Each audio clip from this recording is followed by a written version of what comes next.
There's a Faded Power Chaotic Essence. Summons a Chaotic Essence, which casts Chaotic Destruction, inflicting, well, there's like some nerf to damage, cosmic damage to all players if successful. Upon interaction, the essence becomes hostile and instead continuously manifests chaotic modes. These modes channel 3 cosmic damage into target's players every 0.5 seconds. For 3 seconds, when defeated, each mode splits to additional modes, blah blah blah. The essence dissipates, granting all players 2% increased damage done, 2% increased healing done, and 2% absorb done for 25 seconds. This effect stacks for each chaotic mode slain. This will be part of the, think about it as Mythic Plus affixes. This will be in the faded I love rates.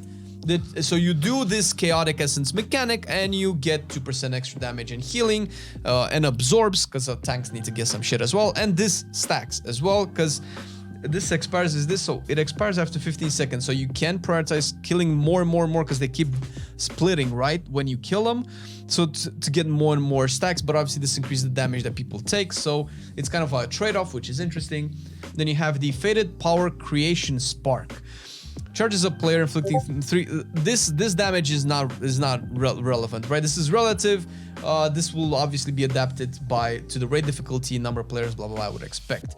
Upon removal, this charge jettisons creation sparks to nearby locations, infusing players within 0 yards, which is obviously not 0 yards, of the impact location, increasing the flow of time by 10%. This sounds like a Bloodlust. Bloodlust, a little bit. Increasing casting attack bloodlusty. speed, cooldown recharge rate. This is better actually, and periodic tick rates. Okay, they're affecting haste dot specs, which their dots are not affected by haste, which is good. And additionally, increasing movement speed by whatever percent. Okay, it's also stackable. Like this is mini bloodlust. the secret to this is the stackable part. And on the first one as well. This is stackable. Yeah. Well, that's what I mentioned, because they keep splitting and you can get like Dude, stupid. it's gonna be so fun. Yeah, it's chaotic, and I mean, fuck it, let's do it. Let's have some fun and see what we can do with this in the future. And we have Faded Power Puriform Barrier. Powers the caster, inflicting damage to all players in 3 seconds. Every 3 seconds. Upon removal, this barrier, they changed this. This barrier manifests as one attackable enemy, casting a shared 400 absorb shield with all other enemies for 50 seconds. A second unit manifests that also can be healed to reduce the shared shield. Upon expiration, Jesus Christ, the barrier explodes, inflicting cosmic damage and additional cosmic damage to all players. If broken, I think this is where the bonus comes in. If broken, this effect backfires, inflicting all damage done to each enemy during the barrier as cosmic damage, and additionally grants all players up to 25% increased damage done, 25% healing, and absorbs for 40 seconds. Wow, that's for 25% damage. Shaking it up, shaking it up, baby, shaking it up. I love it. And lastly, Reconfiguration Emitter. Okay, manifests an attackable enemy. So these are basically just as that come about, which continuously casts. This enemy remains immune to damage until the first successful cast or interrupt. Successful casts inflict cosmic damage to all players. Every 5 seconds, emitter gains 50% increased damage done. Okay, so there's supposed to be a timing on when you interrupt it. When successfully interrupted, the emitter radiates, inflicting 5 cosmic damage to all players. Upon defeat, the enemy infuses all players with power based on the energy level of the emitter, increasing mastery by up to 10, critical strike chance by up to 10%, versatility by up to 10%, and avoidance by up to 8. So this is kind of like the same, the first one that we talked about. The longer you let this, potentially fuck you up, and then kick it and kill it, the bigger the buff is. And I think this is really cool, the risk-reward type situation, where how much can you push this to get the benefit out of it, and it's gonna really shake up strategies. I think we talked about 2 years ago, and I remember an on-cooldown episode where we talked about what if they ever did some sort of like affixes similar to Mythic Plus in raids.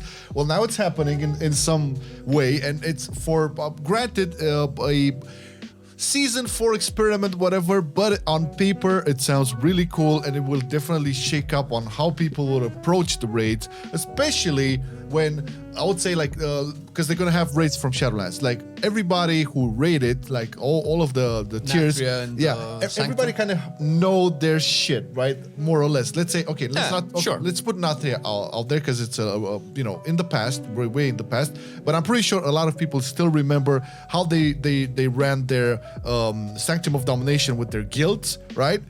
this whole affix stuff and all of that will change that, I would say, in some major ways. It's an interesting thing because it definitely feels like a seasonal thing that can be adapted. So they're obviously looking at this as testing grounds for future content, more than anything for Dragonflight. So I'm curious to see how they will implement this, because this could on one hand mean that they can recycle raids on a seasonal basis, and this is the part that I hope doesn't happen, is when they make either raids smaller or shorter or something like that, so that they can just change the affix every season and redo them. That would be stupid, because it would make it like more the dungeon. But what they could do, which I see more likely, or some version of it, is that they add a secondary type season or a subsidized season where you just do the same content again. Maybe at the end of each expansion, we're gonna have, okay, now we have the season 4 of the expansion where we just do the raids again, but with these quirky affixes, right?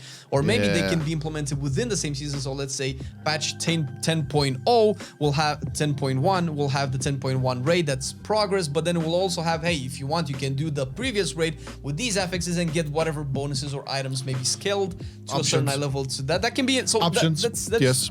Interesting. Sure, you do the same content again, but you do the same with the Mythic Plus dungeons anyway. Yeah, it's a great way, once again, to alleviate the hard waiting time in between expansions. I'm not convinced that they will do things like this season 4 stuff for all 0.5 patches.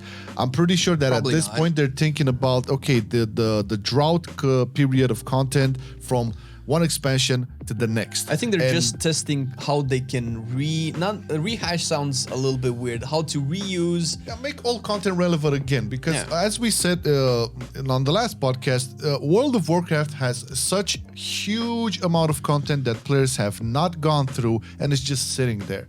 And it's a pity, because as much as, you know, we had our grievances with the game and the company and the devs or whatever, there's still a lot of great content within the game that has been smoked up until now, or it's just not relevant, and people who started in Legion, or people who started playing BFA, or God bless you if you started playing in Shadowlands, man. But there was a lot of old content that was really fun, and if they can find a way to make it relevant again, either starting off with some nice rewards and then adding these cool new affixes or whatever, some sort of like shaking it up, you know, making it stand on its head or whatever. It's for the better. Again, I'm not gonna be able to believe that this is going to happen in all 0.5 patches, because traditionally, if anything, they're taking risks and they're trying to do something new.